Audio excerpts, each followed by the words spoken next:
ਜਦੋਂ ਕੇਂਦਰ ਵਿੱਚ ਮਜ਼ਬੂਤ ਸਰਕਾਰ ਆਈ ਤਾਂ ਮਾਨਵਤਾ ਕਮਜ਼ੋਰ ਹੋਈ ਹੈ। ਜਿਸ ਤਰ੍ਹਾਂ ਹੁਣ ਕੇਂਦਰ ਦੀ ਬੀਜੇਪੀ ਸਰਕਾਰ ਕਰ ਰਹੀ ਹੈ। ਇਹਨਾਂ ਸ਼ਬਦਾਂ ਦਾ ਪ੍ਰਗਟਾਵਾ ਦਿੱਲੀ ਦੀ ਆਮ ਆਦਮੀ ਦੀ ਸਰਕਾਰ ਦੇ ਕੈਬਨਿਟ ਮੰਤਰੀ ਰਜਿੰਦਰਪਾਲ ਗੌਤਮ ਵੱਲੋਂ ਜ਼ਿਲ੍ਹਾ ਰੂਪਨਗਰ 'ਚ ਸਥਿਤ ਬੀਐਸਪੀ ਦੇ ਸੰਸਥਾਪਕ ਬਾਬੂ ਕਾਸ਼ੀਰਾਮ ਦੇ ਪਿੰਡ ਖੁਆਸਪੁਰਾ ਵਿਖੇ ਮੀਡੀਆ ਨਾਲ ਗੱਲਬਾਤ ਦੌਰਾਨ ਕੀਤਾ।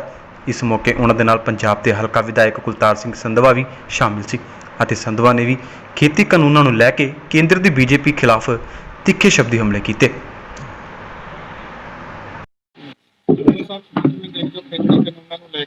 लगातार किसान संघर्ष कर रहे हैं, सरकार कह रही है भी पंजाब दे विच जिहड़ा हैगा कोले दा संकट होण कारण बिजली जिहड़ी हैगी बंद हो सकती है। ਪਹਿਲਾਂ 2 ਮਹੀਨੇ ਇਹਨਾਂ ਨੇ ਬੰਦ ਰੱਖਿਆ ਪੰਜਾਬ, ਉਦੋਂ ਦਾ ਕੋਲਾ ਮੁੱਕਿਆ ਨਹੀਂ, ਹੁਣ ਕਿਵੇਂ ਮੁੱਕ ਜੂਗਾ?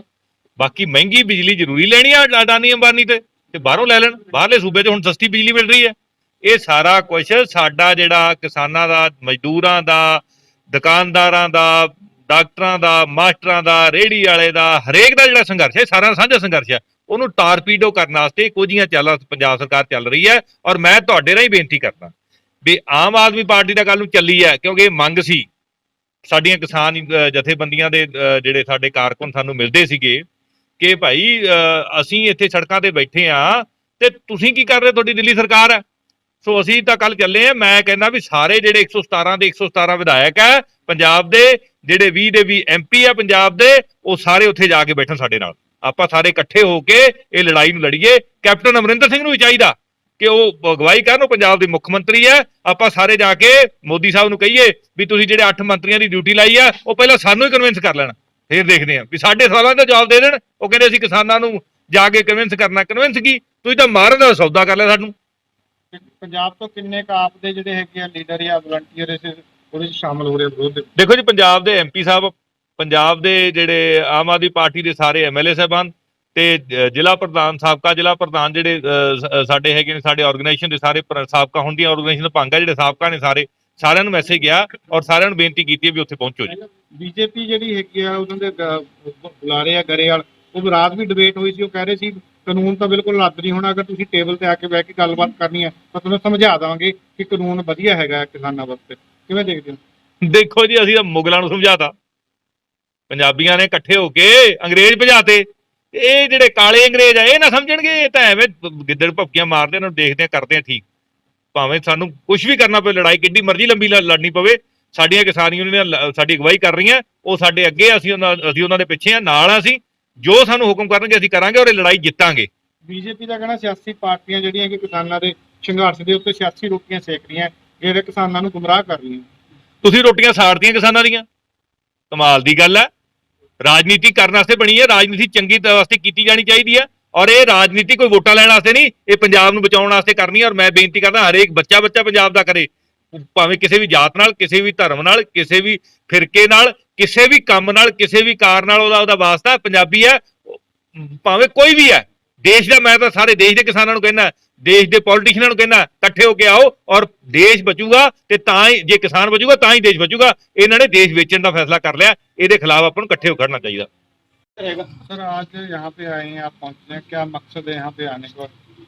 एक्चुअली हम लोग छोटी उम्र से मानवर कांसीराम साहब के मिशन मूवमेंट से जुड़े रहे और 2014 नवंबर में आम आदमी पार्टी से जुड़े। लेकिन आज मेरा पंजाब का आना था, पिंजौर में मेरा मीटिंग था और आज जो हमारे एक विधायक साथी के फादर का अंतिम अरदास का प्रोग्राम था, तो वहाँ आए। तो फिर एक मन में इच्छा थी कि जब भी रोपड़ की तरफ आना होगा तो हम एक बार साहब कांसीराम साहब के गांव जरूर जाएंगे।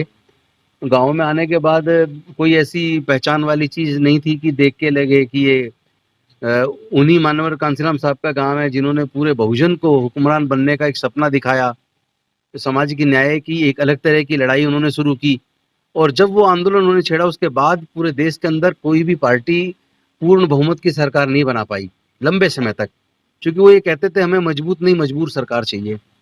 जब मजबूत सरकार होती है तो जैसे आज केंद्र की सरकार मजबूत है तो मानवता कमजोर हो रही है, इंसानियत मर रही है, लोगों के हक अधिकार छिन रहे हैं, किसान परेशान है, मजदूर परेशान है, दलित परेशान है, महिलाओं के साथ लोग जुल्म हो रहे हैं।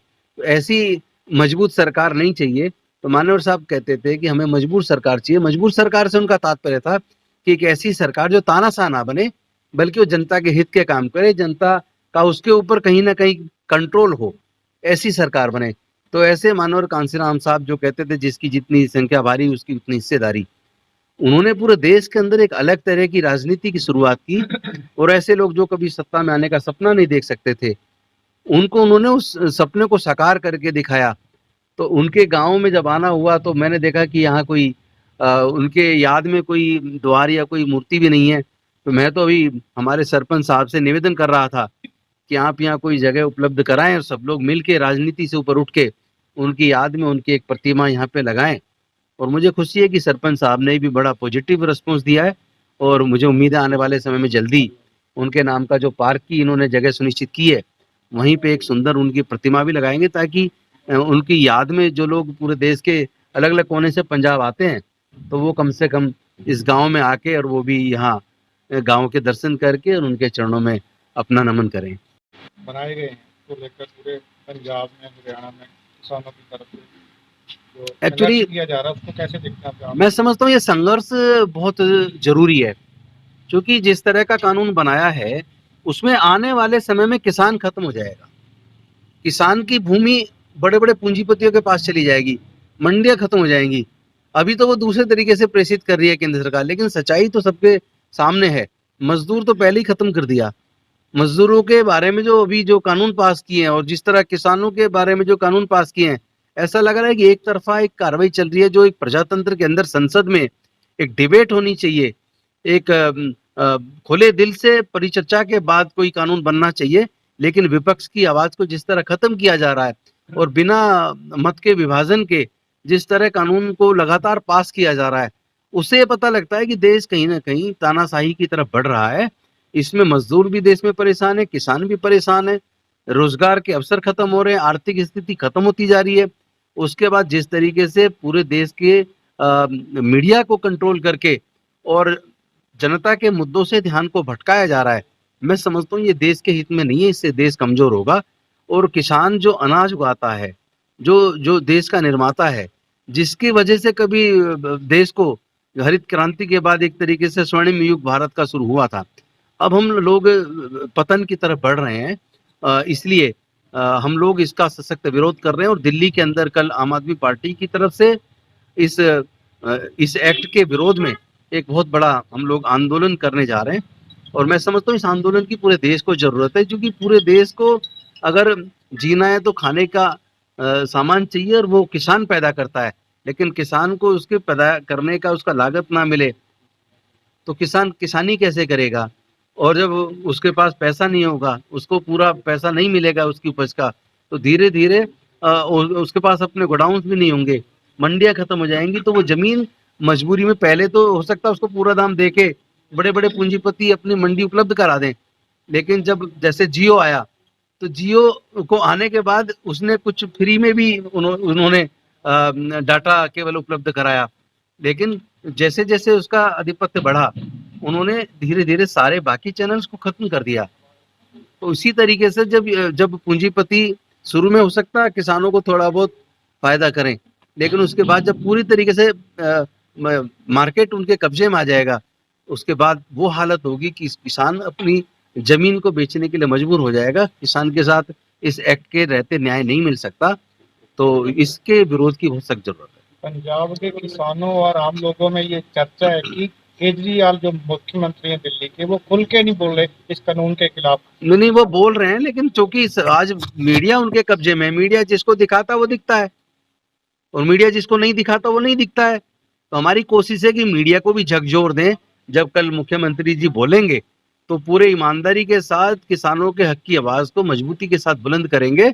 और हमारे पंजाब के भी सारे साथी, हमारी पार्टी के सारे विधायकगण और बाकी साथी भी सब लोग उसमें कल शामिल होंगे। कल का क्या प्रोग्राम रहेगा और अगली उसके बाद क्या रणनीति रहेगी? ये लड़ाई जारी रहेगी, तब तक जारी रहेगी जब तक केंद्र की सरकार अपना तानाशाही रवैया छोड़ के जनता की बात को, किसान की बात को, मजदूर की बात को सुनने के लिए तैयार नहीं हो जाती।